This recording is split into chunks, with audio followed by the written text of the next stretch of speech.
जी senator Kamran Michael साहब। जी शुक्रिया chairman साहब। इससे कबल कि मैं बजट के हवाले से, बजट के दादोशुमार के हवाले से अपनी तजावीज़ जो हैं वो चंद तजावीज़ यहाँ पर पेश करूँ, मैं एक नहायत अहम इशू को पहले डिस्कस करना चाहूँगा।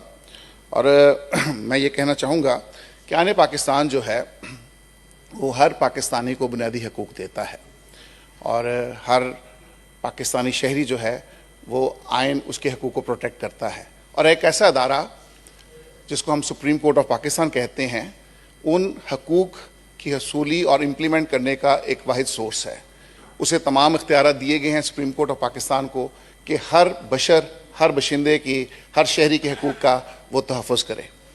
गुज़िश्ता दिनों में सुप्रीम कोर्ट ऑफ पाकिस्तान ने एक जजमेंट दी जिसमें ये जजमेंट दी गई कि जो गैर मुस्लिम तालिब इल्म हैं, तुलबा हैं, जो मुख्तलिफ़ यूनिवर्सिटीज़ में पढ़ते हैं, मेडिकल में जाते हैं और दूसरे शोबों में जाते हैं, तो उनके साथ एक नाइंसाफ़ी है कि अगर कोई मुसलमान बच्चा, स्टूडेंट जो है वो हाफ़िज़ कुरान होता है तो उसकी 20 नंबर्स उसे इजाफ़ा मिलता है जब वो एडमिशन लेता है।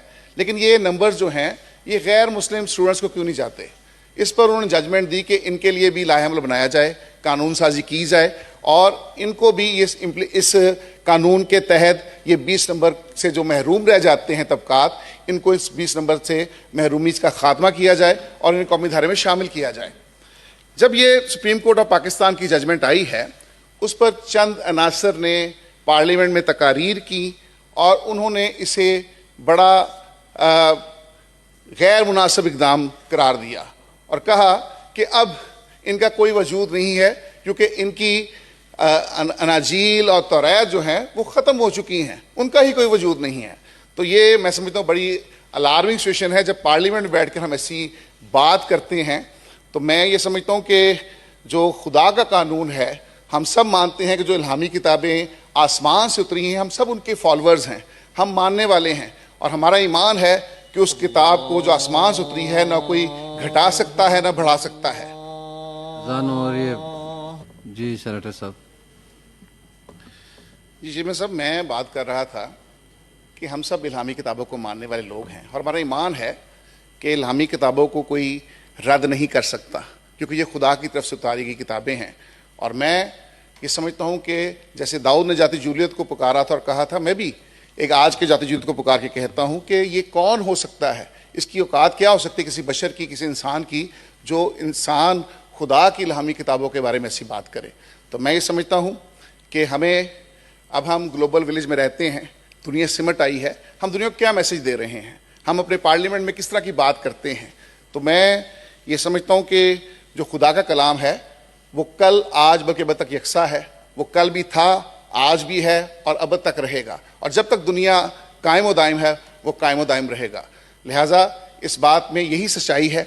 और फिर उससे बढ़कर बात की जो मैं समझता हूँ किसी भी मज़हब के लिए उनकी दिल आज़ारी का बायस बन सकती है कि इनकी जो किताबें हैं वो तब्दील हो गई हैं। इंजील मुक़द्दस जो है, मैं ये कहना चाहूँगा कि उस शख्स ने इंजील मुक़द्दस का मुताला ही नहीं किया। अगर वो मुताला करता तो मैं समझता हूँ वो जो इंसान उसको पढ़ लेता है, जो खुदा के कलाम को पढ़ लेता है, वो खुद तब्दील हो जाता है। तो हम इस बात को हम मानते हैं और हम समझते हैं कि हम पाकिस्तानी हैं। हम पाकिस्तान का सॉफ्ट इमेज बल्कि ट्रू इमेज दुनिया के सामने पेश करते हैं। हमने पाकिस्तान के उस सॉफ्ट इमेज को, उस खूबसूरत चेहरे को दुनिया के सामने पेश करना है कि हम पाकिस्तान के खैरखा हैं। कहते हैं पाकिस्तान का झंडा जो है 2 रंगों में मिलकर बनता है। जो सफ़ेद है वो अमन की निशानी भी है और तमाम गैर मुस्लिम लोगों की निशानी भी जो पाकिस्तान में रहते हैं। लेकिन सफ़ेद झंडा या सफ़ेद हिस्सा मिलकर हरे के साथ ही पाकिस्तान पूरा होता है। सफ़ेद में अगर धब्बा हो, दागदार हो, उसमें खून के धब्बे हो तो फिर सफ़ेद सफ़ेद नहीं रहता। ये हमारी रिस्पॉन्सिबिलिटी है कि उसे हमने साफ़ सुथरा बनाना है क्योंकि वो पाकिस्तान के परचम का हिस्सा है। हम सब पाकिस्तान का परचम हैं। मैं भी पाकिस्तान हूँ, आप भी पाकिस्तान हैं। मिलकर पाकिस्तान को सींचना है, संवारना है, निखारना है और इन शर पसंद एलिमेंट्स के ख़िलाफ़ मिलकर हमने उनका मुहासबा भी करना है।